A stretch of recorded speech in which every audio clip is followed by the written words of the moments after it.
C'est en juin 2020 que le prince Harry et Meghan Markle ont acquis leur résidence, à Montecito, un quartier huppé de Santa Barbara en Californie. Peu après l'abandon de ses fonctions royales, le couple a en effet choisi de s'installer et de vivre aux États-Unis, où il a acheté une vaste demeure au prix de 14 millions de dollars, précise Point de Vue. Si cette villa est apparue comme un havre de paix peu après l'exil du fils du roi Charles III et de sa femme, il semblerait que leur vie quotidienne ne soit pas vraiment à la fête à l'heure actuelle. Alors que Meghan et Harry ont fait front commun envers et contre tout au début de leur union, ils semblent avoir pris des directions opposées ces derniers temps. Le Télégraphe fait état de divergences de positionnement, Meghan regardant vers l'avenir, tandis que Harry s'attarderait sur le passé. Ces affirmations font suite à une rumeur relayée par The Sun selon laquelle le frère du prince William aurait une chambre privée qui lui serait réservée dans un hôtel appartenant à une grande chaîne. Il effectuerait également des séjours réguliers au 100 Vincent Bungalow, un club privé situé dans le secteur de West Hollywood. Cela semble être son lieu d'évasion, a ainsi déclaré une source du club privé au journal anglais Telegraph. Un lieu où il pourrait souffler, éloigné de sa femme et de ses enfants. Cette rumeur a toutefois été démentie par un porte-parole d'Harry et Meghan, le 21 mai dernier, d'après les informations rapportées par Page 6.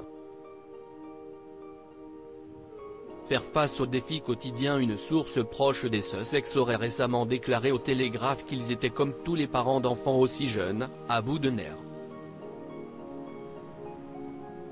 Le couple est en effet parent de 2 enfants, Archie, 4 ans, et Lilibet, qui fêtera ses 2 ans le 4 juin prochain.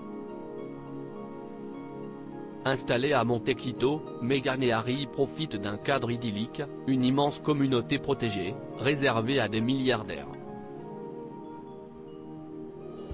Toutefois, ils doivent faire face à de nombreuses problématiques au quotidien. En outre, le fait que Harry ait participé seul au couronnement du roi Charles III ce 6 mai, ou encore que la dernière apparition publique des Sussex cet été à l'occasion d'un match de basket en avril dernier ont alimenté des rumeurs faisant état d'une éventuelle séparation entre eux, il y a quelques semaines. Finalement, ils sont comme n'importe quel couple marié depuis 5 ans. Rappellent ainsi nos confrères du Télégraphe. Une autre source aurait également avancé le fait que le duc de Sussex soit isolé depuis qu'il s'est installé aux États-Unis, personne ne lui parle plus vraiment et même les gens qui sont restés à ses côtés ont récemment commencé à s'éloigner parce qu'il est si constamment négatif. Il se plaint souvent et demande rarement après les autres.